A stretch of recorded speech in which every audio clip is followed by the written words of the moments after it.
Boa tarde a todos que acompanham essa live promovida pela Ojustra e pela Sojaf Minas. Meu nome é Caroline, sou a jornalista da Associação de São Paulo e também de Minas Gerais. E hoje nós vamos falar sobre a Justiça do Trabalho pós-pandemia. Para isso, nós temos aqui o diretor da Ojustra, Tiago Duarte. Boa tarde, Tiago. Boa tarde, pessoal.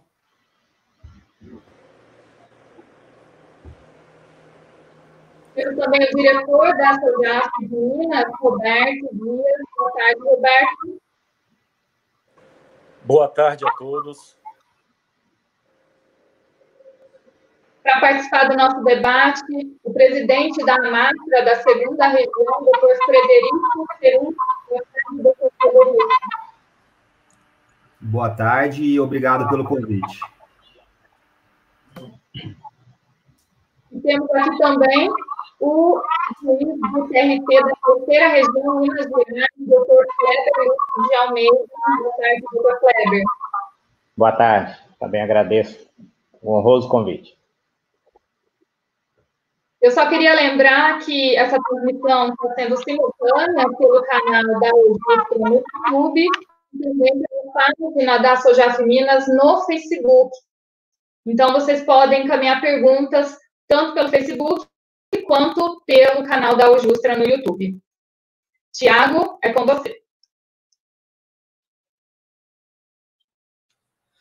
Boa tarde, colegas. É uma satisfação aqui essa parceria com a Associação dos Oficiais de Minas Gerais, receber tanto o Dr. Kleber quanto o Dr. Frederico. Agradecemos desde já a presença, a aceitação do convite e trazendo esse debate um pouco sobre a reflexão, qual é o papel da Justiça do Trabalho no pós-pandemia, né? A gente vem passando por um momento muito difícil, né? Para nós, colegas oficiais de justiça, a gente tem um número muito expressivo de oficiais que faleceram por causa da Covid, né? São em torno de 19 colegas do judiciário todo, em todo o Brasil, né? De todos os cargos, e quase 10 oficiais, se eu não me engano, 9 oficiais que faleceram por Covid, metade, sendo que nós somos em torno de 5% de toda a categoria. Então, isso nos preocupa e também trazer um pouco a reflexão sobre o papel da Justiça do Trabalho,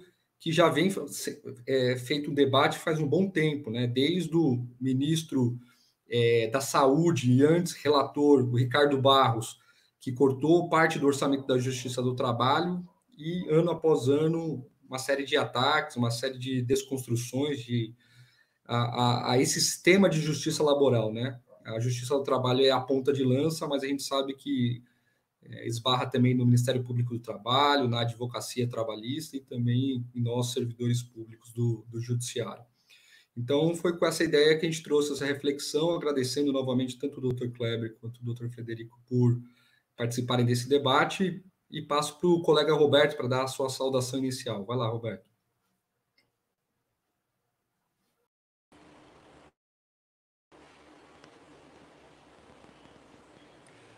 Boa tarde, pessoal. Eu queria também dar as boas-vindas a todos e agradecer também a presença do Dr. Kleber e do Dr. Frederico nesse bate-papo aqui com a gente, nesse momento assim, de tanta incerteza que a gente tem em relação, né, à Justiça do Trabalho, que já também tinha tido uma reforma trabalhista, uma reforma da CLT, que já vislumbrava aí um futuro um tanto quanto incerto, pelo enfraquecimento, né, dessas garantias trabalhistas. E a gente agora veio com essa pandemia e que aumentam as incertezas. Então, eu queria também agradecer aqui essa parceria da Ojustra e convidar agora, para começar esse bate-papo, passar a palavra para o doutor Frederico. Boa tarde, então, novamente a todos. Queria novamente agradecer o convite, o espaço concedido para a Matra 2, para os juízes do trabalho da segunda região. E antes de falar propriamente da Justiça do Trabalho no pós-pandemia, eu queria fazer um resgate aqui, não tão longo, um resgate histórico, mas lembrar o período pré-pandemia, né? Nós vivíamos e vivemos um intenso desgaste, um intenso ataque à Justiça do Trabalho. Em 2017, nós tivemos a reforma trabalhista, com a supressão de inúmeros direitos sociais garantidos, com profundas alterações no processo do trabalho e no direito do trabalho.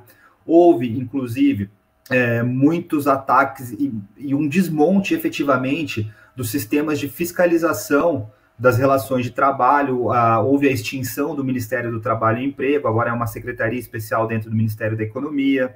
Houve a queda de investimento na fiscalização, ou seja, ataques e mais ataques, não só aos direitos sociais, aos direitos trabalhistas, mas um ataque à própria razão de ser da Justiça do Trabalho. Com a reforma trabalhista, algo que os dados mostram foi uma queda de demanda, foi algo que, estatisticamente, nós tivemos uma queda de um pouco mais de 30%, até mesmo em razão das incertezas, os advogados, as partes não tinham certeza de como a jurisprudência iria interpretar os dispositivos alterados, os dispositivos novos. Houve uma demanda reprimida, é certo, mas houve uma queda e depois a tendência agora é subir. Mas dentro desse contexto de desmonte, de supressão de garantias, supressão de direitos, houve inclusive o debate acerca da extinção da Justiça do Trabalho. A história mostra que, vez ou outra, os ataques à própria Justiça do Trabalho e a sua razão de ser, eles vêm e voltam na história. Nós não podemos não podemos esquecer lá da emenda constitucional número 45, em 2004, que a Justiça do Trabalho, apesar de inúmeros ataques, saiu fortalecida. Então, é cíclico. Esses ataques são cíclicos e, vez ou outra, abre-se espaço para atacar a Justiça do Trabalho. Então, nós vivíamos num intenso desgaste, num intenso desmantelamento e numa intensa supressão de direitos e garantias trabalhistas e com ataques diretos à própria razão de ser da Justiça do Trabalho. Nós tivemos a pandemia. É uma situação, infelizmente, muito grave, que assola o mundo inteiro, não é exclusividade do Brasil. Nós ainda temos a sorte de não ser um dos primeiros países, então nós temos a experiência de outros países para saber lidar, mas nós temos um quadro que se agrava ainda mais. E esse quadro de pandemia, esse quadro de exceção, esse quadro de restrições, de isolamento social, jogou novamente luzes à Justiça do Trabalho.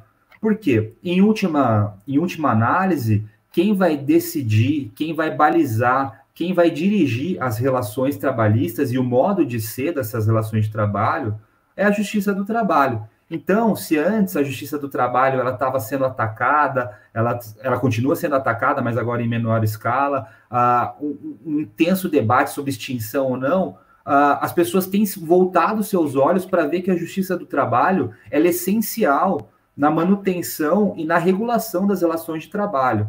Sem uma Justiça do Trabalho forte, independente, uma Justiça do Trabalho que tenha efetivamente independência para decidir e interpretar o direito, não há como garantir que as relações de trabalho prossigam num ambiente seguro, num ambiente solidário, num ambiente de cooperação. Então, a Justiça do Trabalho, apesar de muitos mitos, que todo mundo fala que só protege o trabalhador, não. A Justiça do Trabalho é uma justiça justa, é uma justiça que regula as relações de trabalho para que não haja superexploração do trabalho, nem para que haja um abuso do trabalhador perante o empregador. A Justiça do Trabalho é justa. E uma das principais características da Justiça do Trabalho é sua efetividade. Dentre os ramos do Poder Judiciário, nós não podemos esquecer que a Justiça do Trabalho é a mais rápida, é a mais efetiva, é aquela que faz valer o direito, ele entrega o bem da vida a quem de direito. E com a pandemia, nós temos uma profusão de atos normativos, nós temos medidas provisórias, leis, decretos, no âmbito do nosso Tribunal da Segunda Região, inúmeras regulamentações de como atuar ou não. Certo é que há um cenário de grande instabilidade e certeza. De outro lado, também é certo que a Justiça do Trabalho ela não parou, não vai parar, e continua atuando, tanto que os números da Justiça do Trabalho mostram que nesse tempo de pandemia, ainda que sem a realização das audiências, os magistrados e os servidores têm produzido muito, os processos não estão parados, os processos estão prosseguindo, a jurisdição está sendo prestada, ainda que juízes e servidores trabalhem de forma remota. Então a pandemia, ela traz essa questão da impossibilidade, do isolamento, mas ela joga luzes novamente para a Justiça do Trabalho e mostra seu caráter de centralidade na defesa das relações de trabalho e na defesa das relações trabalhistas propriamente ditas. Então, o que nós temos visto, apesar dessa profusão de leis, de atos normativos, é que a Justiça do Trabalho ela vem consolidando, vem interpretando o direito e vem se reinventando para poder prestar a jurisdição. O que é se reinventar? Estamos constantemente procurando meios e soluções nesse tempo de pandemia para poder dar e prestar a jurisdição, que é trazer o direito e dar o direito a quem tem razão, a quem procura a justiça do trabalho. Então, em momento algum, foi sonegado o direito ao acesso à justiça, em momento algum, os juízes, os servidores, os oficiais de justiça, todos, ninguém parou, apenas nós estamos nos adaptando e tentando achar meios e formas de prestar a jurisdição e efetivamente trabalhar em prol da sociedade. Então, nesse cenário de pandemia, e acredito muito que no pós-pandemia, dessa reinvenção da justiça do trabalho, o que vai ficar são as soluções e a inovação tecnológica ao lado do cidadão, da sociedade e da justiça do trabalho. Atualmente, então, os juízes têm feito audiências por videoconferência, os servidores têm trabalhado remotamente, os oficiais de justiça têm, com as suas restrições de deslocamento, mas têm trabalhado em núcleos de pesquisa patrimonial, têm auxiliado no trabalho das secretarias. Então, é um esforço conjunto que vem sendo realizado para a Justiça do Trabalho não parar. Então, nessa reinvenção da Justiça do Trabalho, que acredito muito que vai permanecer após a pandemia e num cenário novo, que o mundo não vai voltar ao que era, não tem nem como voltar ao que era, acredito muito que essas ferramentas tecnológicas vão permitir um acesso à jurisdição ainda maior e vão permitir que a Justiça do Trabalho se torne ainda mais efetiva. Como eu disse, as audiências por videoconferência, acredito que o teletrabalho será cada vez mais estimulado e implementado no âmbito da Justiça do Trabalho. Existem inúmeros atos que não é necessária a presença física dos servidores no fórum. As minutas de despacho, o andamento e impulsionamento processual. Da mesma forma, os oficiais de justiça, ainda que grande parte das atividades sejam centradas na diligência externa, existem outras inúmeras atividades que podem ser feitas internamente, não na rua, como, por exemplo, a pesquisa patrimonial, o Bacen, a utilização dos convênios na execução. E acredito que esses meios e formas, eles vêm para ficar, e nessa reinvenção da Justiça do Trabalho, os oficiais vão se valer e vão utilizar, não só agora, mas lá na frente, em realização de atos por e-mail, por telefone, por outros inúmeros meios tecnológicos, como agora nós estamos aprendendo, nós estamos caminhando, mas acredito que muito fortemente que isso vai ser institucionalizado. Então, a tecnologia ela veio para ficar, ela veio para auxiliar juízes, servidores, cidadãos, para todo mundo, e acredito que os atos não presenciais vão continuar sendo adotados, e é muito necessário uma preocupação e um cuidado com a volta às atividades. Como eu disse, acredito que não existe mais o retorno ao antigo normal. Haverá um novo normal. Esse novo normal vai ter medidas que impeçam as aglomerações, medidas que estabeleçam pelo menos um concatenamento, uma progressividade, porque não há como, principalmente no âmbito do TRT2, em que há uma enormidade, o volume processual é gigantesco, na Barra Funda são milhares de pessoas que passam todos os dias, não há como voltar a esse normal. Então, essa ideia de reinvenção, de uso de ferramentas tecnológicas, ela não só vai permanecer, como ela vai ser cada vez mais implementada. Posso dar exemplo também das cartas precatórias. Então, talvez não seja mais necessário expedir uma carta precatória, um ato formal, para que o juiz lá de Minas Gerais, meu colega lá de Minas Gerais, proceda o ato. Eu vou poder ouvir, eu mesmo, daqui de São Paulo, ouvir a testemunha lá em Minas Gerais, desde que é assegurado um ambiente seguro e todas as garantias processuais.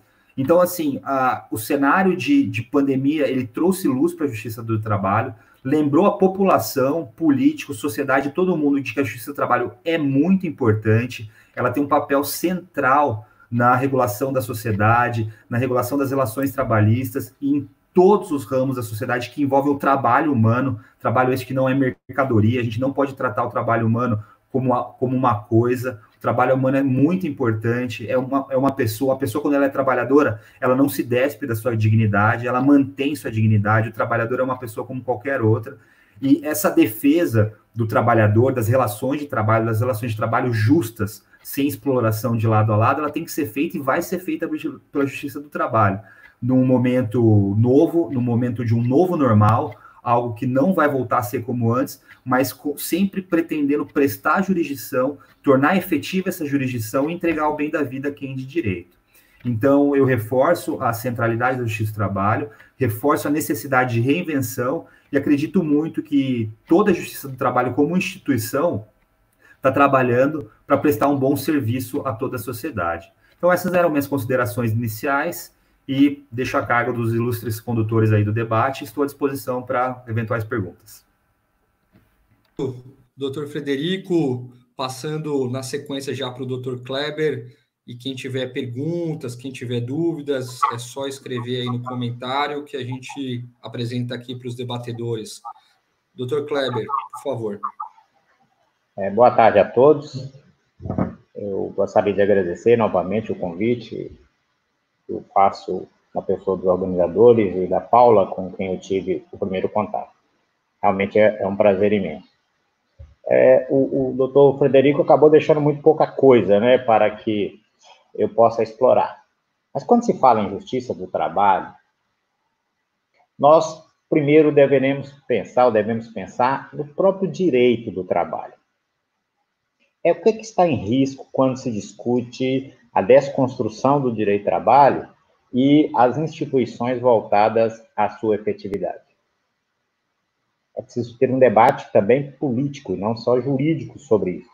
O que é o direito do trabalho? Para que serve a justiça do trabalho? Fazer valer o direito do trabalho. O que é o direito do trabalho? Bem, o direito do trabalho é um direito especial, né? O artigo 8º da CLT previa isso, a reforma tentou desconstruir essa ideia, mas a essencialidade do direito do trabalho não é um favor do legislador. E por que o direito do trabalho é um direito especial? Primeiro, o direito do trabalho tem como finalidade fundamental promover e proteger a dignidade humana de quem vive do seu trabalho. Mais do que isso, o direito do trabalho tem função social e política relevantíssima. O direito do trabalho, dentro das suas limitações, é claro, é um direito de distribuição, é um direito, logo, de justiça social. Se nós pensarmos em férias com acréscimo de 1/3, com 13º salário, com participação nos lucros e resultados, nós vamos verificar que o direito do trabalho, ele atua também como direito de distribuição de renda, logo, de justiça social. Mas o direito do trabalho vai além. O direito do trabalho, ele procura conferir ao trabalhador condições materiais e jurídicas de participação. Por exemplo, o direito do trabalho confere ao trabalhador o direito à sindicalização. O que é um sindicato? O sindicato é um instrumento de participação. O sindicato é a própria demonstração de que a classe trabalhadora é um agente político.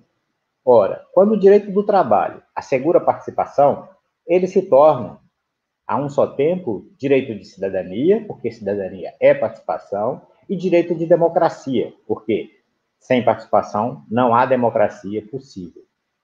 Então, quando se fala em desconstrução do direito do trabalho, quando se fala em desconstrução das instituições de efetividade do direito do trabalho, o doutor Rodrigo já citou, por exemplo, a questão da fiscalização. Então, nós estamos falando sobre o que exatamente? Nós estamos falando sobre a possibilidade real de garantir aos trabalhadores uma vida digna de ser vivida, a possibilidade real da construção da justiça, realização da justiça social, cidadania e democracia. Então, esse debate não é um debate que se concentra apenas na perspectiva de o trabalhador deve ter mais ou menos direito. Né? O direito de trabalho e a justiça do trabalho tem uma função social muito diferenciada e uma função política especial. Primeira observação. A segunda observação, e aí está ligado muito a magistrados, magistradas, servidores e servidoras. Todos nós somos trabalhadores. Então, nós temos que também nos colocar entre aqueles que sobrevivem do seu trabalho. Nós somos trabalhadores. E se somos trabalhadores, nós temos condições de sentir na pele, né, a falta de uma proteção efetiva. Nós temos que nos colocar no lugar daquele que não tem o pão para os filhos no dia a dia. Nós somos trabalhadores e nós podemos, num determinado momento, estarmos na mesma situação. Então, quando nós vamos pensar em direito de trabalho, justiça do trabalho, nós temos que nos vestir da nossa condição de trabalhadores e da nossa própria humanidade. Existe uma doutrina interessante, uma filosofia, segundo a qual eu existo porque o outro existe, né? Eu existo porque nós existimos, e nós somos trabalhadores. Nós temos interesses na justiça do trabalho como não só servidores, mas como membros de uma comunidade, somos cidadãos que queremos ser ativos e participar de uma democracia. Então, eu gostaria de essas duas premissas. O que é o direito do trabalho e o que nós somos. Né? Pois bem, a proposta seria o futuro, né? A justiça do trabalho do futuro. Hoje foi colocada em questão a própria existência da humanidade. O Papa Francisco vem explorando isso de uma forma fenomenal, né? Nós estamos colocando a nossa existência enquanto seres humanos em risco. Né? Então, nós estamos num momento de uma encruzilhada, né? Já foi dito, né? Nós não podemos voltar ao normal. O normal é que nos trouxe aqui. Então, todos, nós e a Justiça do Trabalho, nós temos que nos reinventar. Mas vamos pensar um pouco o contexto no qual nós estamos falando em Justiça do Trabalho do futuro. A reforma trabalhista, iniciada em 2017, e aqui chama atenção para que, na minha perspectiva, a reforma trabalhista não se resume a uma norma. A reforma trabalhista é um processo. É um processo que tem início com a regulamentação da terceirização, passa pela 13.467, vai pela Lei da Liberdade Econômica. Notem que a medida provisória, salvo engano, são tantas, né? 905, também alterava o direito do trabalho para fixar a jornada do bancário, por exemplo. Então, o direito do trabalho está em um processo de ataque constante. Né? É como se ele tivesse submetido a um reformismo constante. Né? Bem, e esse reformismo, ele tem uma pretensão que me parece clara, é a completa destruição do direito do trabalho. Vamos pensar, o artigo 8º da CLT dizia que o direito do trabalho é um direito especial, a CLT vem nova depois das várias modificações e tenta tirar essa especialidade de direito do trabalho. Há uma supervalorização da autonomia, não só coletiva, como individual. Né? A pretexto de enfrentar a pandemia, nós temos uma norma dizendo que os acordos individuais prevalecem sobre a própria lei. É como se a gente estivesse voltando no tempo, né? Como se o relógio estivesse correndo no sentido contrário. Nós estamos retornando ao colo do direito civil, retornando ao contrato como instrumento privilegiado de disciplina da relação de emprego. Esse é o norte que me parece claro na reforma, a desconstrução do direito do trabalho. E como é que se dá essa desconstrução? Né? Ela se dá, primeiro, pela negativa ao trabalhador individualmente considerado de uma série de direitos. E não é só. Além de negar direitos, a reforma trabalhista, e eu estou considerando como processo, ela dificulta o acesso à justiça do trabalho. Mais do que isso, ela dificulta a própria satisfação dos direitos reconhecidos em decisões proferidas pela Justiça do Trabalho. Basta ver as alterações relacionadas com grupo econômico, com desconsideração da personalidade jurídica, várias medidas que apontam no sentido de que não é só o acesso que é dificultado à justiça, é o acesso ao direito assegurado pela Justiça do Trabalho. É um processo de desvalorização do trabalho e da própria Justiça do Trabalho.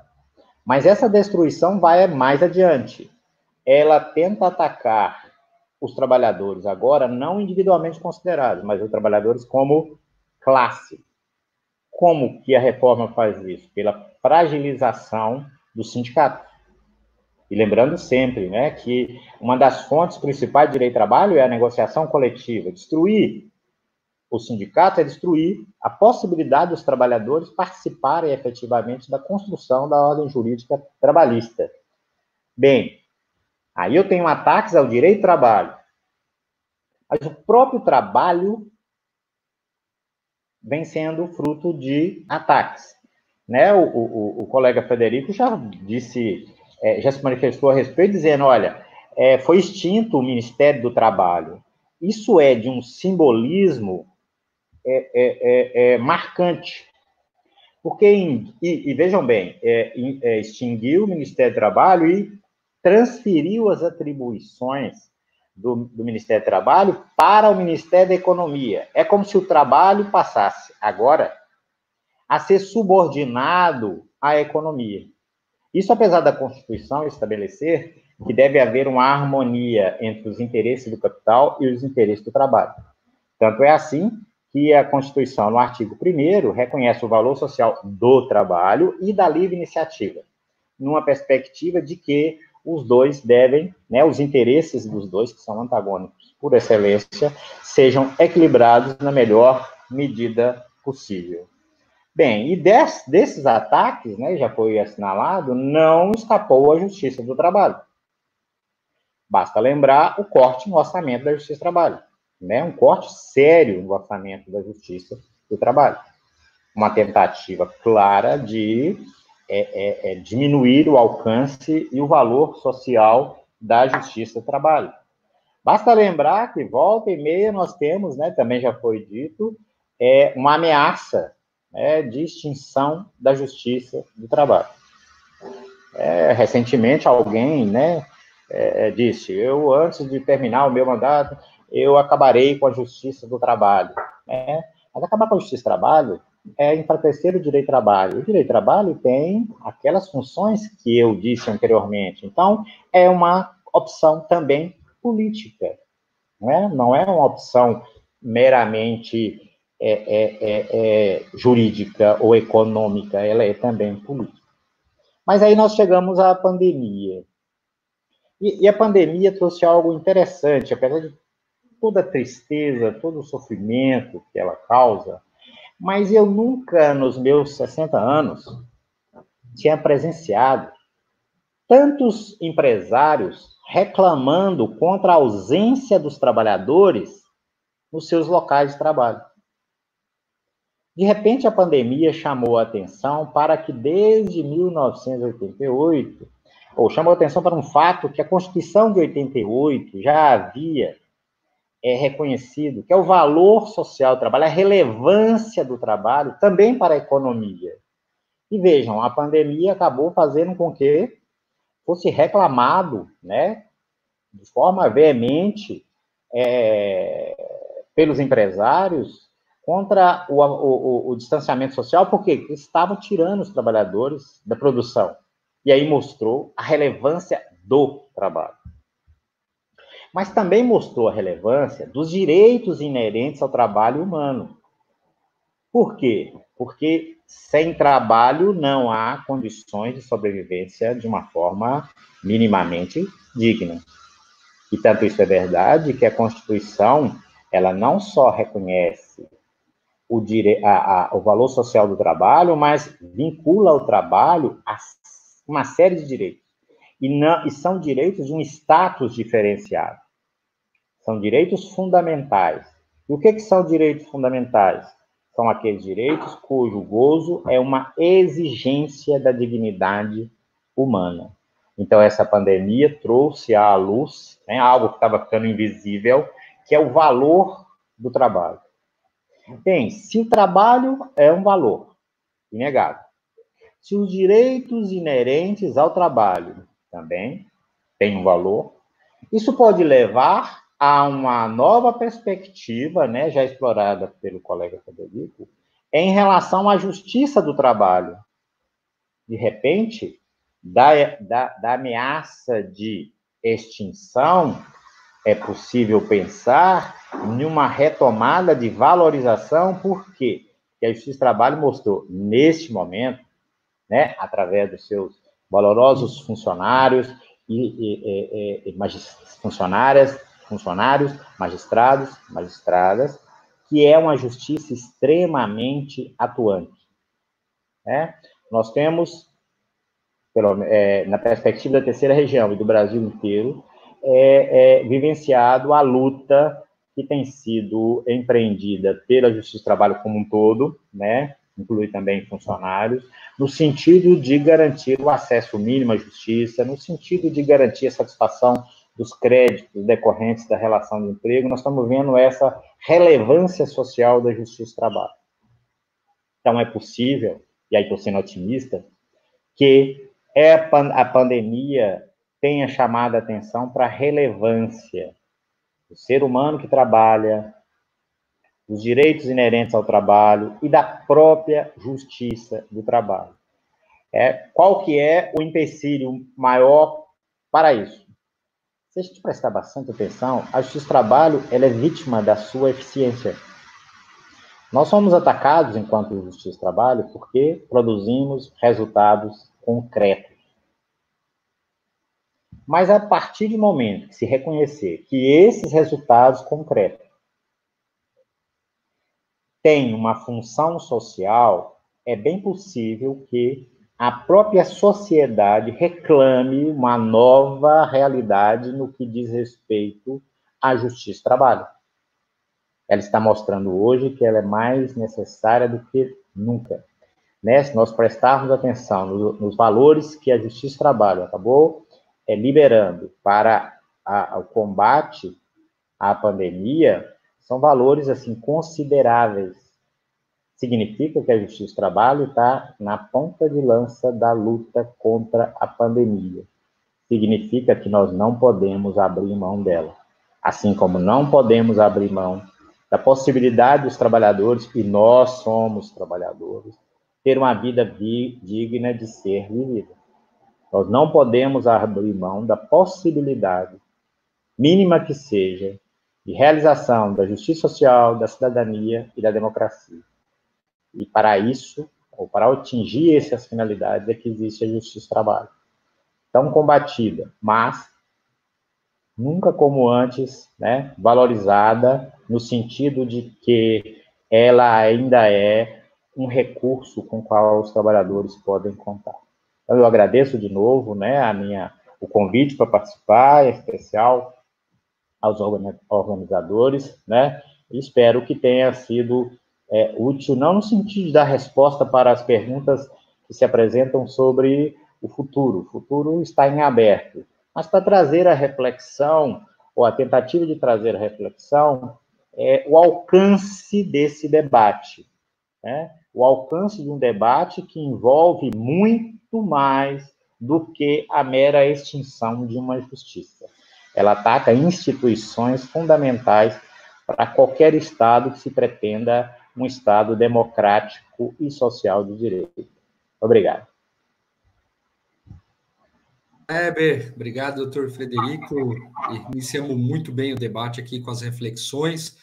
Só contextualizando o pessoal, o Roberto, nosso colega da Sojaf Minas, está com alguma dificuldadezinha na internet dele, então ele está tentando estabilizar a internet, e aí ele voltando, a gente divide um pouco aqui as perguntas, quem tiver perguntas, reflexões, ponderações, a gente vai ler na sequência.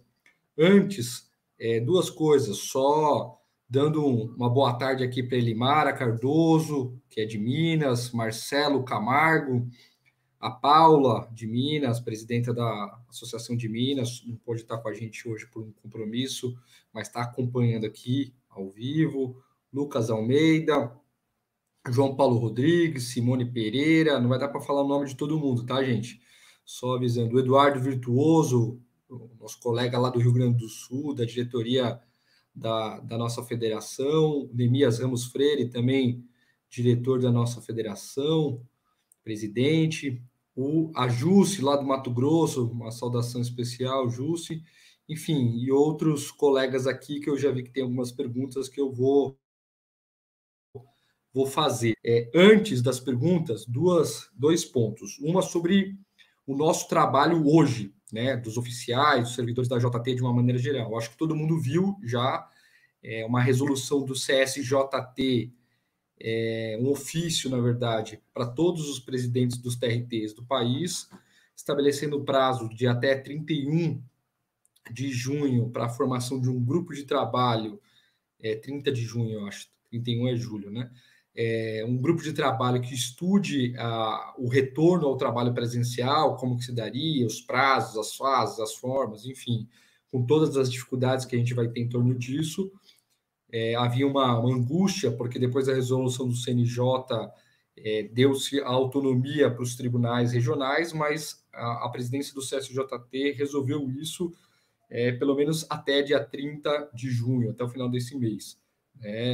Essa resolução, essa orientação, esse ofício, ela retoma uma resolução do início de maio, que trata basicamente de 2 pontos. No artigo 1º, proibindo o trabalho presencial, e no último artigo, o artigo 21, fala que é para o prazo indeterminado, né? E esse ofício para as presidências de TRT de todo o país basicamente reforça a validade dessa resolução do início de maio e fala que vai ser formado um grupo de estudos, um grupo de trabalho para pensar como que vai se dar essas resoluções. Então, acho que a maioria dos colegas já sabiam, já tinham informação. No nosso tribunal, especificamente, houve um pronunciamento público da nossa presidência, mas vale a pena para outros colegas de outros locais do país que eventualmente estão assistindo a gente se contextualizar. Esse é um primeiro ponto. E o segundo ponto é mais um pouco entrando na reflexão tanto do Dr. Frederico quanto do Dr. Kleber, que é um pouco o papel do sistema juslaboral nesse processo de redemocratização do país pós-88, né? Se a gente for pegar, a grosso modo, assim, e aí os doutores me corrijam se eu estiver errado, mas a grosso modo, década de 40 ali foi criado um sistema de justiça laboral vinculado ao executivo, uma série de diferenças do que é hoje, que permaneceu até 1988, essencialmente, né? Essa estrutura vinculada ao executivo. De 88 para frente, a gente vem um processo de avanços nesse sistema juslaboral, onde a gente tem o Ministério Público do Trabalho com uma estrutura própria, com concurso próprio, com quadros próprios, e não vinculado ao Poder Executivo. O nosso Judiciário Trabalhista também dentro dessa lógica, né, de estruturação, com os ataques que foram feitos, né? A gente teve agora recente, no dia 3 de janeiro do ano passado, aquele anúncio do presidente da República numa entrevista do SBT falando que se tivesse clima extinguiria a Justiça do Trabalho, mas o fato é que já vem, em 98 existia uma emenda constitucional que também previa a extinção. A gente teve um bom respiro em 2004 com a emenda 45, que amplia a competência da Justiça do Trabalho, né? E no que ampliou a competência, ampliou-se também durante um bom tempo, 10 anos ali na frente, uma estruturação da Justiça do Trabalho na questão de cargos. Eu falo por mim, quando eu prestei o cargo para oficial de justiça,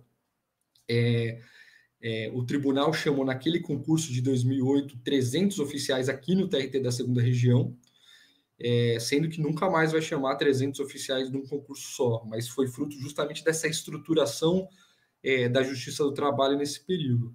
E agora nos preocupa um pouco o que está por vir, né? Esse processo de ataques à democracia e de ataques à Justiça do Trabalho porque na prática faz parte do mesmo sistema, né? A Justiça do Trabalho autônoma, com independência para fazer a sua análise jurisprudencial, para atuar, e não só a Justiça do Trabalho, mas o sistema de justiça laboral, o MPT, a advocacia trabalhista, os sindicatos, como foi lembrado pelo Dr. Kleber, as associações, quer dizer, ter essa autonomia tem ligação direta com a democracia, né? E hoje o tema da democracia é um tema muito, muito presente, muito quente, e vale a pena um pouco essa reflexão. Sobre as perguntas que surgiram, fazendo tanto para o Dr. Frederico quanto para o Dr. Kleber, devolvendo.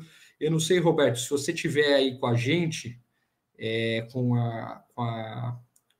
a internet instável, antes de passar para os doutores, eu passo para você. Mas assim, eu vou fazer as perguntas para garantir, tá? Então, uma das perguntas é, como consequência da pandemia, podemos falar também em desconstrução das ideias do liberalismo como um modelo econômico satisfatório? Haverá necessidade de maior participação do Estado? Essa circunstância irá refletir nas relações de trabalho e emprego? É uma pergunta da Paula Drummond. Uma outra pergunta, um momentinho que passou aqui, uma outra pergunta do Marcelo Camargo. Gostaria de perguntar se, sob a ótica da política da Justiça do Trabalho, em especial em Minas, qual a justificativa de não implementação do acesso e uso de ferramentas eletrônicas pelos oficiais de justiça? Seria a expressão de uma faceta mais tendente ao capital pelo nosso regional, uma vez que os regionais de São Paulo, Campinas e Rio já implementaram há anos essa medida? Rapaz, sobre ferramentas eletrônicas, a gente aqui em São Paulo, colega, estamos craque nisso, viu? Se precisar, a gente está à disposição para falar sobre o assunto. E o Neemias Ramos Freire, presidente da nossa federação, também, em tempos de desrespeito explícito ao STF e de um certo empoderamento daqueles que atacam a Justiça do Trabalho, como os senhores veem as reações ao cumprimento dos mandados pelos oficiais de justiça?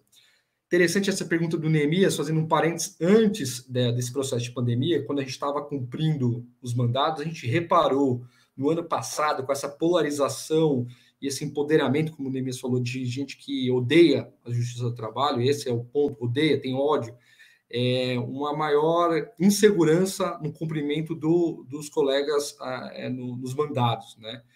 Então, a pergunta do Neemias vem nesse contexto. Para finalizar, mais duas perguntas. Qual é o papel do sistema juslaboral na crise econômica pós-pandemia? Né? Porque aqui está falando que a quantidade de desempregados vai ser muito grande, e aí qual que seria o papel desse sistema juslaboral? É isso. Roberto, você está conseguindo? Como que está? Está instável? Dá para fazer uma ponderação antes da gente passar o retorno para o Dr. Frederico e para o Dr. Kleber, e se tiver perguntas até o final da fala do Roberto, a gente faz aqui, gente, senão a gente devolve para eles. Vai lá, Roberto. Oi. Para mim ainda está um pouco instável aqui, a sua fala estava cortando um pouco, mas eu vou, na verdade, eu vou querer fazer uma pergunta também, porque a gente via que antes da pandemia, a gente estava observando um enfraquecimento dos trabalhadores de irem à justiça, reivindicar os seus direitos por conta das reformas trabalhistas que tiveram. Então, a gente via um decrescente e isso gera um enfraquecimento da justiça. Mas aí agora veio, né, a pandemia e a expectativa, eu gostaria de saber do Dr. Kleber e do Dr. Frederico, se há uma expectativa de um aumento brutal de demanda por conta do desemprego e tal. Qual que é a expectativa que eles têm nesse pós-pandemia, se isso vai fazer com que a Justiça do Trabalho seja novamente vista como importante, né, e que isso vai colaborar para o fortalecimento da Justiça agora no pós-pandemia. É isso. Certo. Antes de passar para o Dr. Frederico e depois para o Dr. Kleber, só dialogando com o colega Marcelo, que perguntou sobre as ferramentas eletrônicas, no final eu posso fazer um resumo do resumo como que está a situação aqui em São Paulo para dividir com os colegas.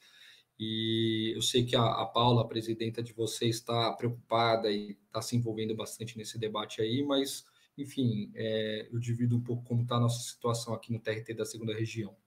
Doutor Frederico, está com a gente? Está ouvindo? Posso passar a palavra para ti agora? Por favor. Vai lá. Bom, com essas pouquíssimas perguntas, a gente poderia gravar uma novela, né? Mas vamos lá, vou tentar tratar de forma resumida, porque são temas bem complicados. Só para a gente pontuar, acabei de receber aqui o TST, por meio do ato 219, já criou o grupo de trabalho com relação ao retorno das atividades presenciais lá no TST, o ato 219, acabou de sair e eu recebi, achei interessante pontuar. Então, atividades presenciais elas vão voltar, mas sempre com estudos, com informações e com o aparelhamento, com compra de materiais para permitir que a atividade presencial não represente a disseminação ainda maior da doença. Então, assim, a cautela é a palavra de ordem. Então, nosso tribunal aqui no TRT2, a nossa administração já soltou uma nota pública, esclarecendo que por hora não vai abrir e que vai começar a implementar os estudos para eventual abertura para o trabalho presencial. Eu vi aqui a pergunta, só para não dar o crédito, para Paula Drummond Menicone, sobre o liberalismo. Bom, é complicado falar em ideologia, em forma de governo, nós membros do Poder Judiciário, até com relação à divisão de poder, mas assim, tratando academicamente, pensando no assunto, me parece que o liberalismo já provou empiricamente que ele não resolve a questão. Porque se o mercado resolvesse tudo, na pandemia o mercado resolveria. Isso mostrou que não acontece. Quem tem que atuar é o Estado. Então, para mim, já está desconstruído o liberalismo em si. Nosso grande problema é que quem detém os meios de produção defende o liberalismo. Então, ainda que empiricamente nós não tenhamos a eficácia desse meio, porque o Estado não serve para nada, mas quando tem pandemia serve. Mas quem está no poder, quem tem os meios de produção, que é o liberalismo, que é menos interferência, etc, etc. Então, por isso que o papel do judiciário, muitas vezes, ele é contra-majoritário, é decidir contra o apelo de um ou de outro poder. Por isso que justifica a nossa independência funcional. Então, isso que justifica a nossa Constituição Cidadã, que tem linhas liberais, mas tem linhas sociais, tem linhas que fazem o contraponto. Então, na minha visão, eu, Frederico, falando por mim agora, academicamente, o liberalismo se provou realmente ineficaz.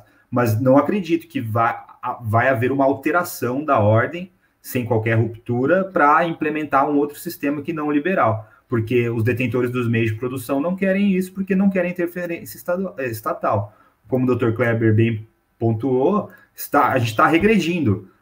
O direito do trabalho como fonte autônoma, como ciência autônoma, ele se desvinculou do direito civil. A gente tem um forte caráter individualístico, mas permeado pelo dirigismo estatal. Não é simplesmente a vontade das partes, mas a gente está fazendo o caminho inverso.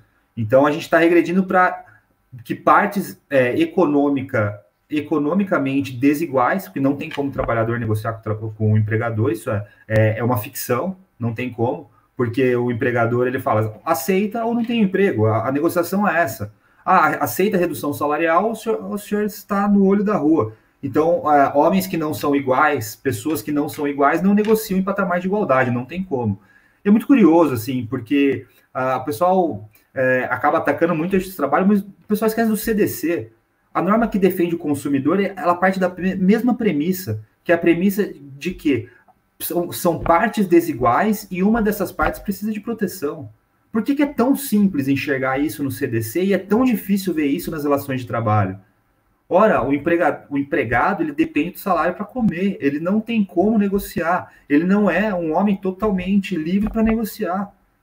Por que tanta diferença em olhar para o CDC? Eu sempre trago essa comparação porque é muito, para mim, salta aos olhos. A gente defende o consumidor, mas não defende o trabalhador. Defende, que eu digo, criar-se meios para colocar em patamar de igualdade, pelo menos jurídica, partes que são economicamente desiguais.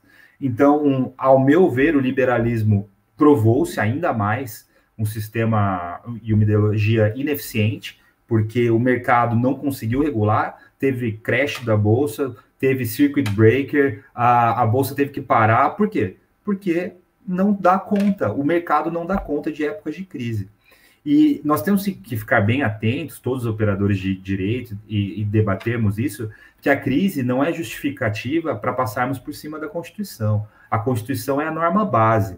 Na minha visão, não existe um direito de crise. A Constituição existe exatamente para isso, para que mesmo em períodos de ruptura, em períodos de crise, que não se aviltem direitos mínimos. O que está na Constituição é o mínimo, não é o máximo. O artigo 7º fala, são direitos sociais além de outros, é dali para cima, não dali para baixo. E aonde a Constituição quis reduzir, ela expressamente permitiu, por meio de negociação coletiva. Então, tem que tomar cuidado, que o período de crise ele não justifica ataques que o pessoal pega carona na pandemia, na situação de exceção, para enfiar lá um artigo ou outra disposição de lei para reduzir direitos. Então, a gente precisa tomar cuidado e ficar atento, principalmente nessa profusão de normas. Eu vi uma pergunta com relação aos oficiais de justiça. Nós vivemos atualmente uma crise institucional. Agora, e essa crise institucional não vem de agora, essa crise institucional ela vem de alguns anos para cá. Se membros de poder não respeitam os outros poderes, por que o cidadão vai respeitar o PM? Por que o cidadão vai respeitar o oficial de justiça se o governante máximo não recebe o oficial de justiça? Se um membro de poder não respeita o outro poder? Na minha visão, isso é uma crise institucional instalada que, querendo ou não, em maior ou menor proporção, vai atingir quem está na ponta da linha. Quem são os juízes de primeiro grau, são os oficiais de justiça. O ano passado nós tivemos assassinato de oficial de justiça, porque não se respeita mais a autoridade do Estado. Quando um poder não respeita o outro poder, nós temos uma crise institucional. Isso reflete, isso baliza a atuação do povo. Então, se não se respeitam as instituições, não estou fazendo juízo o valor de que deste governo, do outro governo, a minha fala não tem nenhum cunho político, tem cunho institucional, de respeito aos poderes e às instituições. Tem que se respeitar. Se não houver respeito entre as instituições, não há respeito entre cidadãos. Para mim, é simples. A crise, ela começa lá em cima e ela deságua aqui embaixo. Então, por isso que oficiais de justiça são agredidos todos os dias, juízes são desrespeitados, as pessoas mentem na cara do juiz e não tem nem vergonha de fazer isso. Qualquer pessoa que assiste uma série norte-americana, a pessoa que vai depor, quando se fala em perjúrio, que é o crime diferente do nosso aqui, que é um pouco diferente, a pessoa treme, a pessoa tem medo, a pessoa tem medo. Por quê? Porque lá a punição é grave.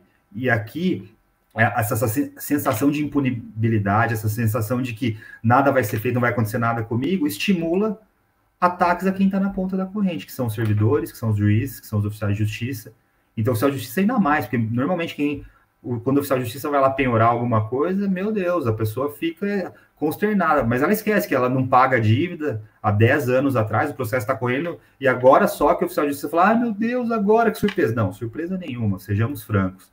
Então, assim, a crise institucional, ela permeia as nossas relações interpessoais, as nossas relações como membros do Estado, como membro de poder, com o cidadão. Isso estimula crises das mais diversas. Mas eu queria deixar bem claro que a crise não é desculpa nem justificativa para aviltar direitos mínimos e básicos. Então, como eu disse, da crise institucional, agora com relação à pergunta do Tiago, do papel da justiça laboral no pós-pandemia, vai ser um papel central. A justiça do trabalho ela vai ter que interpretar todas essas normas que vieram e vão vir em período de exceção e fazer valer a Constituição. Então, a Justiça do Trabalho ela vai ter um papel central na definição e nas balizas das relações de trabalho, e a premissa maior tem que ser a defesa da Constituição. Não dá para admitir que, mesmo num período de exceção, vinguem-se normas, produzam-se normas contra a Constituição. Estamos em crise, estamos em crise. Existem mecanismos para passar da crise, mas mecanismos esses que não englobam o atropelo da Constituição. O pessoal fala muito das MPs. As MPs, elas têm pontos bons e pontos ruins, como tudo. Vou dar um exemplo. Permitir o teletrabalho, o banco de horas, são elementos e são instrumentos que permitem o enfrentamento da crise. Agora, existem outros elementos que nem quando veio na MP, salvo engano, na 926, aquela suspensão contratual sem contrapartida nenhuma, isso é simplesmente jogar o trabalhador ao bel prazer e a sorte dele. Interrompe o contrato sem nada e se vira. e a gente já sabe que não é assim que funciona, a gente sabe que a realidade se impõe. E aí, mais uma vez, a desconstrução do liberalismo é, se o Estado não atuar, todo mundo vai quebrar, e vai quebrar mesmo. Então, para mim, essa questão do liberalismo fica superada, mas não acredito que ela vai deixar de ser existente.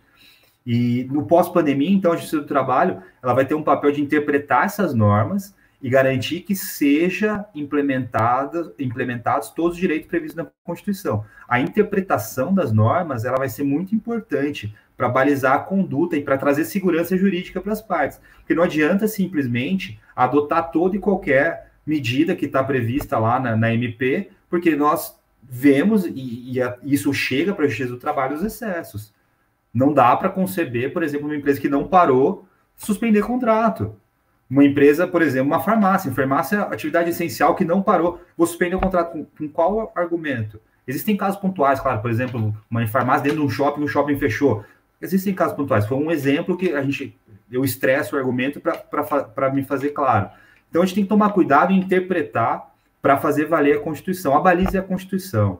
A Constituição é a nossa norma programática, é a nossa norma que vai trazer as balizas mínimas e vai nos ajudar a interpretar e fazer valer o direito. Com relação às ferramentas tecnológicas, aqui em São Paulo, o Thiago acho que pode falar melhor que eu, que nós somos craques aqui mesmo, e o que dá para fazer, nós fazemos, e temos vários convênios e implementamos, e temos um sucesso bem legal, uma taxa de sucesso bem legal nas pesquisas patrimoniais. Não vou entrar nisso, porque quem implementa e quem está na linha de frente mesmo são os oficiais de justiça, eles podem falar melhor do que eu.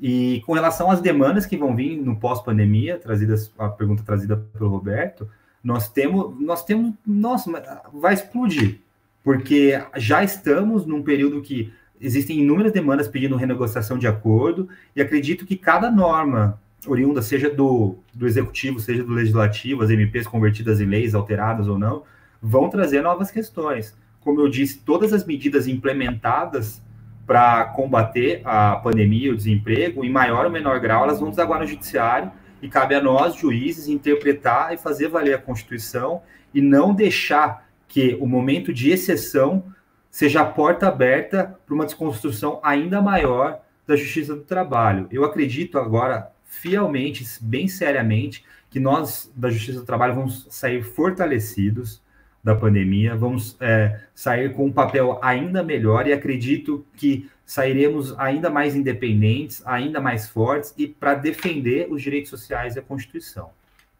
Então, acho que da minha parte é isso. São muitas perguntas, assim, eu tentei ser bem rápido e bem pontuar, assim, bem rapidamente, porque as demandas da pandemia, o Thiago, é muito difícil nós falarmos o que vai acontecer, não, mas a gente tem um prognóstico e a gente consegue falar algumas coisas, mas acredito muito que vai haver um incremento bem significativo de demandas nesse pós-pandemia. É isso, obrigado. Legal, doutor Frederico, obrigado. Passando na sequência já para o doutor Kleber, e ressalvando novamente que no final da fala do doutor Kleber, a gente vai conversar um pouquinho sobre as ferramentas eletrônicas para dividir um pouco com vocês. Eu vi que teve outras perguntas, gente, que surgiram depois da leitura das perguntas. Não sei se a gente... Mas, assim, a dinâmica... uma que teve com a Jusce, especificamente, doutor, que veio depois, só para deixar uma reflexão, que ela comenta um pouco da indicação da implementação do 5G e inteligência artificial dentro do judiciário, né? Uma certa digitalização do setor público, da economia, como métodos de racionalização dos custos, que a pandemia teria acelerado esse processo. Qual a leitura que ela perguntou vocês, né, no caso, mas agora o doutor tem sobre essa construção de possíveis saídas para essa situação. A Lúcia Bernardes, nossa dirigente histórica aí de Minas, está dando uma saudação ao Justra e a Sojaf Minas, José Rodrigues, Talu, entre outros. Em resumo, é isso. Quem não curtiu a página da Sojaf Minas e da Justra no Facebook, faça isso, por favor, agora, antes que esqueça. E quem não curtiu a página o canal da Justra e da Sojaf Minas no YouTube, também faça isso, para que quando a gente tiver conteúdo, a gente divida com vocês. Dr. Kleber, por favor, obrigado. As perguntas realmente são de uma abrangência enorme, né? Daria para ficar horas discutindo cada uma dessas questões, liberalismo, ataque à autoridade, e a autoridade, às vezes, é representada pelo oficial de justiça. Né? Isso é só lembrar que o direito do trabalho impõe limites e vínculos ao capital. Né? E no ambiente de descrédito à autoridade e à lei, infelizmente, há agressão àqueles que tentam fazer valer esses limites. E aí entram juízes, oficiais de justiça, né? Com relação ao Estado, eu só queria fazer uma observação. Quando a gente fala em Estado mínimo, a pergunta é, mínimo para quem? Porque o Estado nunca deixou de intervir. Só que as intervenções têm um encaminhamento direto. Se nós prestarmos atenção na reforma trabalhista, ela é uma reforma constante, significa que o Estado está atuando de uma forma marcante neste campo da relação entre capital e trabalho. Então, o Estado mínimo, a pergunta é mínimo para quem? Mínimo na perspectiva social. E foi mencionado um risco que nós estamos correndo, e é até interessante isso, é de se aproveitar esse momento de pandemia, logo de apreensão, de insegurança, para estabelecer o que a gente chama de capitalismo do desastre. Né? Você usa uma situação de um desastre para implementar medidas contrárias, que é a nossa perspectiva, e que vem aliado a outra doutrina muito interessante, que é a doutrina do choque. Você implementar várias medidas ao mesmo tempo, para nesse estado de pandemia, de choque, as pessoas nem percebam. Né? Vejam o que aconteceu com Nova Orleans, salvo engano, que foi atingida pelo Katrina. Né? Aproveitou-se aquele momento de desastre para privatizar todas as escolas públicas. Né? Às vezes o desastre é um momento em que o capitalismo se reforça. Por isso que nós temos que ficar muito atentos com as medidas que estão sendo adotadas, parecendo que é para atacar a pandemia, mas com pretensão definitiva, e são várias, né? Bem, aí eu vou tentar as perguntas, a segunda eu não consegui captar corretamente qual foi mesmo o conteúdo da pergunta. Porque, voltando à questão o que será a justiça e trabalho no futuro, ela vai ter que se reinventar. E aqui entram os oficiais de justiça. Com a pandemia, ficou evidente que a justiça do trabalho não pode ser mais a que nós nos habituamos com ela. Nós vamos ter que nos valer de todos os instrumentos possíveis, como nós estamos fazendo agora. Né? E os oficiais de justiça, em especial, vão acabar, vão ser envolvidos e devem se envolver nesse processo, porque hoje citações podem ser feitas por WhatsApp, né? Essa é uma tendência. Consulta a cartórios diretamente pelo oficial de justiça, via por meios informáticos. Então, uma série de medidas que estão sendo pensadas vem ao encontro da necessidade de também instrumentalizar os oficiais de justiça para um novo mundo, né? Um novo mundo em que mecanismos informacionais serão usados em grande medida, como foi, né, como está sendo agora na pandemia. E há uma valorização da justiça do trabalho, como eu disse, no sentido de que, qual é o papel dela no futuro? Reafirmar o valor social do trabalho. Reafirmar a função social do direito ao trabalho. E reafirmar a sua própria função social. Nós estamos num momento de uma verdadeira revolução. Revolução em todos os sentidos. Por exemplo,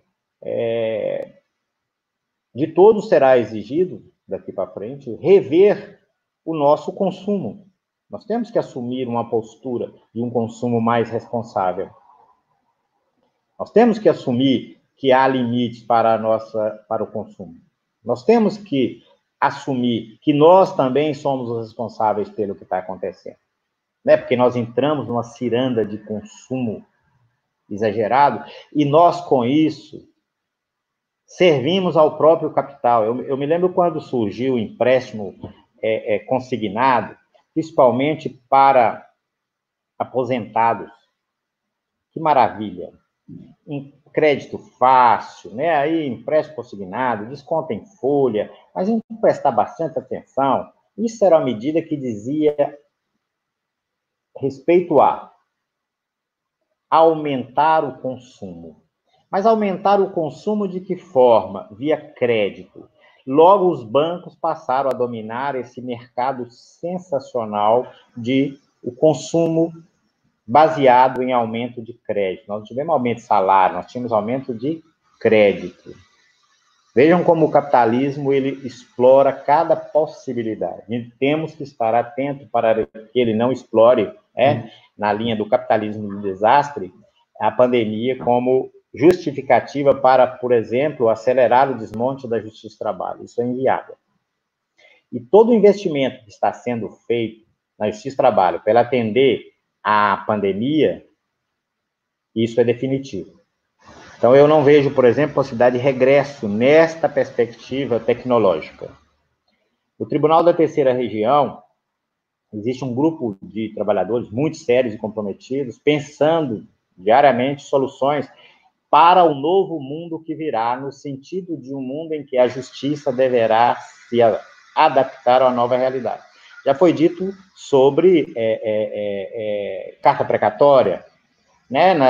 Aqui nós já estamos pensando em fazer as audiências de tentativa de conciliação todas online, até pelo celular. Na Terceira Região já existe a possibilidade da reclamação verbal por telefone. Isso não tem caminho de volta, né? A pandemia trouxe algo que não tem regresso. A justiça vai ter que se adaptar a um novo mundo. Os oficiais de justiça vão ter que se adaptar, não é, vão ter que se adaptar, vão viver um novo mundo, um mundo digital, né, de respostas digitais. Existe a possibilidade, né, parece que São Paulo já é uma realidade, de todos os cartórios serem informatizados. Veja, é uma ferramenta sensacional para os oficiais de justiça, né? Você basta entrar no sistema e baixar informações sobre determinados bens. Ou seja, nós estamos num novo mundo, um novo mundo, após pandemia, vai nos conduzir a um novo mundo. Agora, a direção desse novo mundo cabe a nós. Nós temos que resistir à tentativa de desconstrução do direito ao trabalho, de desconstrução da possibilidade de democracia. Nós temos que resistir com todas as forças. Mas só repetindo, a segunda pergunta, eu não entendi. Se você puder responder, repetir. O meu som não estava adequado. Ô, Carol, sem problemas, doutor. Se pudesse projetar aqui a pergunta para a gente, eu não lembro quem fez, porque eu caí, minha internet caiu, e quando a gente volta com a internet... a minha oscilou, eu não ouvi. Quer ver? Deixa eu procurar aqui, doutor, um momentinho só. A primeira, eu acho que foi a da Paula, que eu coloquei, foi do Marcelo, né? Isso. Aí, ó. Gostaria de perguntar ao doutor Kleber que, sob a ótica da política da justiça do trabalho, em especial do TRT da terceira, qual a justificativa de não implementação do acesso ao uso de ferramentas eletrônicas? Seria a expressão de uma faceta mais tendente ao capital, pelo nosso regional, uma vez que os regionais de São Paulo, Campinas e Rio de Janeiro já implementaram há anos essa medida? Era isso, doutor, que o senhor não tinha anotado, ou era outra pergunta? Aí temos que verificar o seguinte. Alguns atos, e aí é por força legal, só podem ser praticados pelo juiz. Então, alguns acessos, né, ainda são limitados ao juiz. Por exemplo, o imposto de renda, alguns acessos. Aí não é um problema do Tribunal da Terceira Região, da região A, B ou C. É um problema legislativo, né? E a tendência, eu acredito que agora, com a pandemia, nós começarmos a estender a possibilidade de uso dessas ferramentas pelos oficiais de justiça, por exemplo. Eu não vejo nisso uma tendência pró-capital, né? Eu vejo isso a limitação da própria justiça do trabalho, né? O acesso, né? O exemplo clássico, né? A declaração de imposto de renda. Aí não é um problema de uma opção de um ou outro tribunal, é um problema legislativo, né? Mas me parece que com a pandemia nós vamos ter que rever tudo isso. É a minha esperança, no sentido de tornar a justiça do trabalho ainda mais ágil no mundo digital. Temos que vencer barreiras, principalmente legislativas, nesse sentido, né? Não há uma disputa de espaço. Na verdade, nós vamos ter que exercitar de novo a solidariedade, o encontro do outro, para construir soluções, né, negociadas.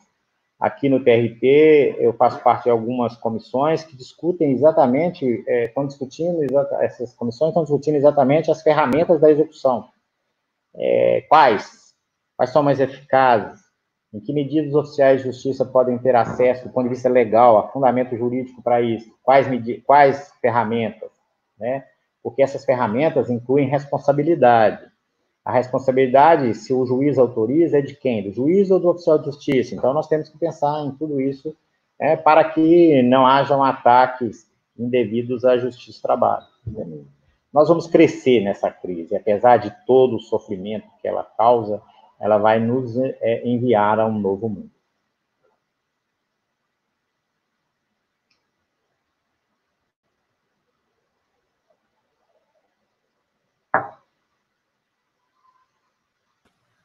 Fechou, doutor? Então tá bom. Obrigado ao doutor Kleber, novamente pela contribuição.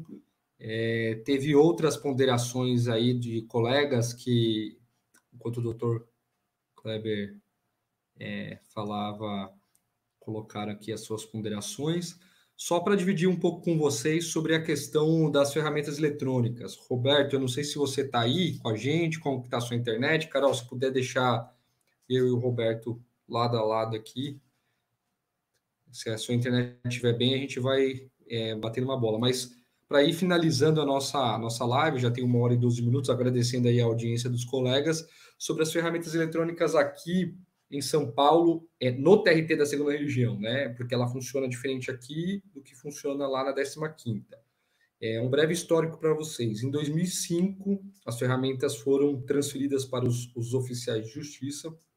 Na época, houve uma assembleia da associação e uma avaliação coletiva através da assembleia, por vários motivos que aí não vai dar tempo de falar aqui agora, de que as ferramentas eletrônicas eram uma realidade, né, do oficialato, diante do avanço da tecnologia e tudo mais, e que a gente tinha que participar da construção do que seria aquilo, do que ficar rejeitando ou simplesmente falando não, enfim, e o tribunal ia colocar da mesma maneira, só que sem a associação participar. De 2005 a 2017, ou 2015 a 2017, a forma de fazer as ferramentas eletrônicas teve modificações, e muitas das modificações nós da associação apresentamos, a corregedoria na época, a doutora Beatriz acolheu, enfim, parte não acolheu, parte acolheu, e isso se deu até meados de 2017. Em 2017 aqui houve uma mudança, quase metade dos oficiais foram lotados nas secretarias, só esses colegas faziam ferramentas, a outra metade ficou na central de mandados, e aí esse pessoal fazia só as diligências externas. Estou resumindo a grosso modo, gente. E no final do ano passado, como o resultado não estava muito satisfatório do ponto de vista da eficiência e tinha uma série de problemas, houve o retorno de todos os colegas para centrais de mandados e foi formado um grupo que a gente chama de GAEP, mas que é um grupo especializado para fazer ferramentas eletrônicas. Esse grupo está em vigência faz 4 meses, então é uma coisa recente, né? Foi revogado o ato 5 em dezembro do ano passado, que lotava os oficiais na vara.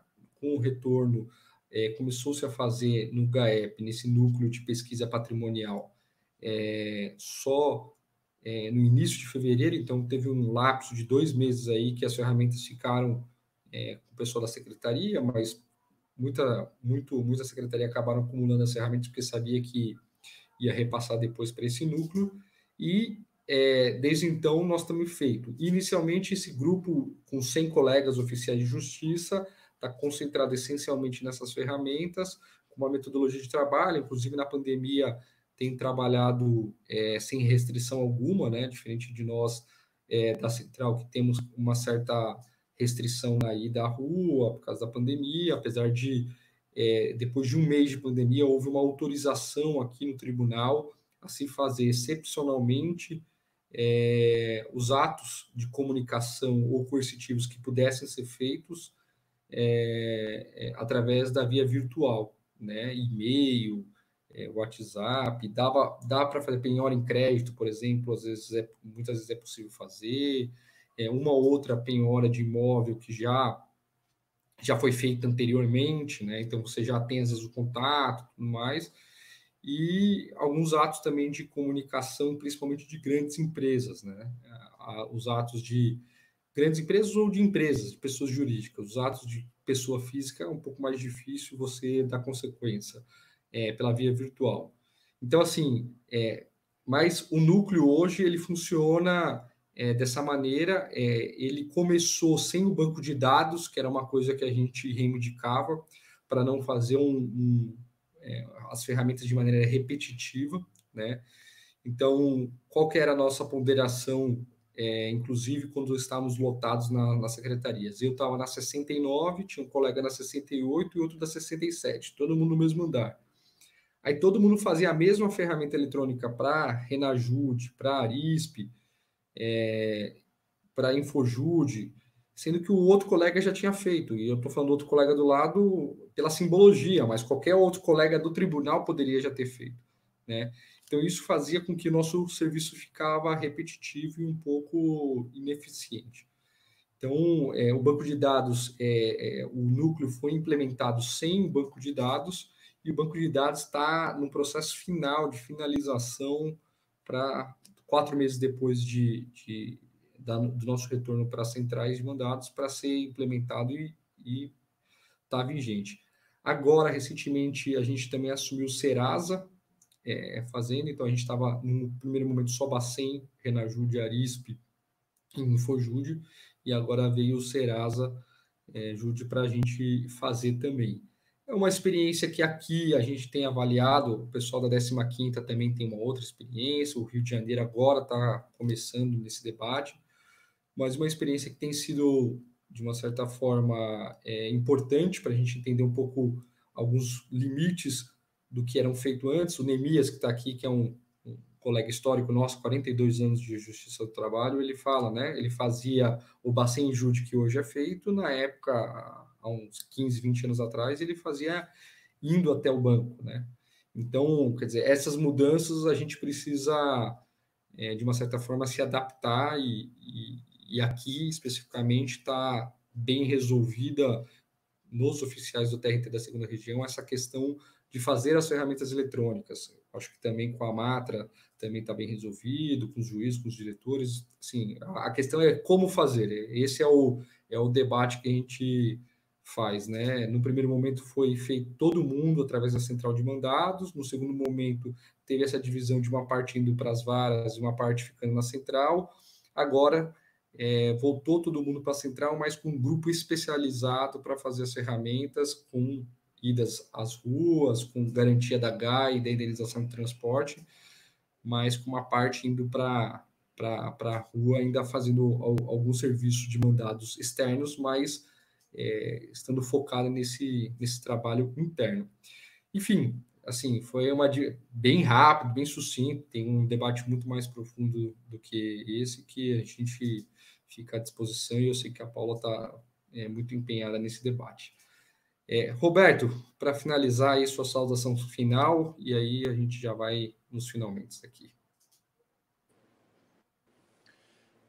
Bom, então, eu queria agradecer a todos os colegas que estiveram aí nos assistindo, essa parceria da Sojaf Minas com a Ojustra, E também gostaria de agradecer mais uma vez o Dr. Kleber, Dr. Frederico, né, pelos esclarecimentos, pela, né, a explanação, que foi muito rica, e deixa a gente aí com um horizonte, né, não tão nebuloso, para a gente poder enfrentar o que vem por aí.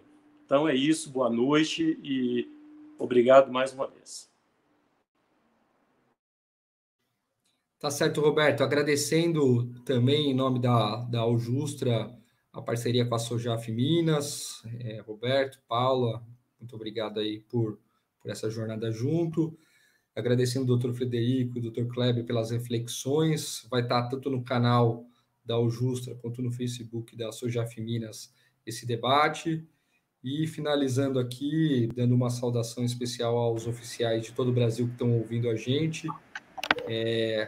Agradecendo aí a nossa audiência, obrigado por vocês estarem aqui dividindo essas reflexões. Outras perguntas que surgiram aí, a gente se compromete a encaminhar para o Dr. Frederico e para o Dr. Kleber e depois posta alguma coisa em resposta aí no Facebook. Obrigado, Dr. Kleber, obrigado, Dr. Frederico, obrigado a todo mundo aí. Tchau, boa tarde. Obrigado, um abraço.